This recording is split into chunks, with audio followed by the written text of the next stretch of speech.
The editorial phenomenon The Subtle Art of Binding the F*** by Mark Manson was launched in 2016 and quickly became one of the best-selling non-fiction books in history, with more than 5 million copies sold globally.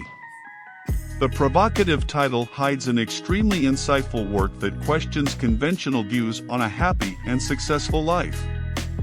The author argues that we need to learn to distance ourselves from many unrealistic expectations and false standards of success imposed by our culture if we are to achieve true liberation, wisdom, and purpose. Divided into 3 main parts, the book gradually deconstructs and reconstructs our understanding of the ingredients of a full existence. Part 1: Bad Things Matter, Yeah. In the first chapters, Manson ruthlessly criticizes the widespread notion in self-help that we must maintain a 100% positive mindset, ignoring or suppressing everything negative in our lives. He convincingly explains that we often need to face difficult and painful parts of human existence to truly mature as individuals. According to the author, the toxicity of compulsive positive thinking is that it serves only as a superficial emotional anesthetic, reinforcing a false sense of control over situations that we cannot control. Manson argues that humbly accepting our limitations and vulnerabilities is essential to developing genuine inner resilience. Suffering, grief, and confrontation with our failures are an inevitable part of the human journey. As we embrace these experiences with courage and compassion, they can make us wiser and compassionate. Part 2: The Good Things Don't Matter So Much. In the second part of the book, Manson applies his scathing critique to our incessant pursuit of high self-esteem, sense of belonging, social status, media likes, material possessions, and other ideals. Ego widely celebrated by culture. He argues convincingly that stubbornly running after these external symbols of success rarely generates lasting satisfaction or happiness. On the contrary, this empty pursuit often leads to anxiety, depression, and existential anguish. The author proposes that we make a radical questioning of our deepest expectations and longings, separating with courage what is really essential from what is illusory or superficial. He explains with great insight how our childish fear of facing negative emotions and our aversion to psychological pain lead us to compulsively seek external validation. This search distracts us and separates us from what really matters and would bring meaning to our passage on this planet. Part 3: What Really Matters. In the final part of the book, Manson reveals his vision of what really makes life good, full, and purposeful. Cultivate genuine and deep relationships with honest communication, vulnerability, and compassion. Abandon the need for constant approval of the other.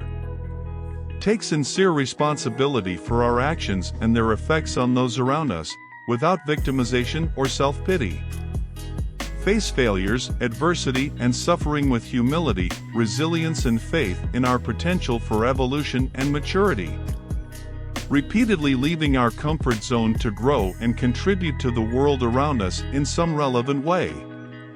In a confessional tone, Manson reports passages of his own journey, his existential crises, and how he ended up applying these principles in the ups and downs of his life.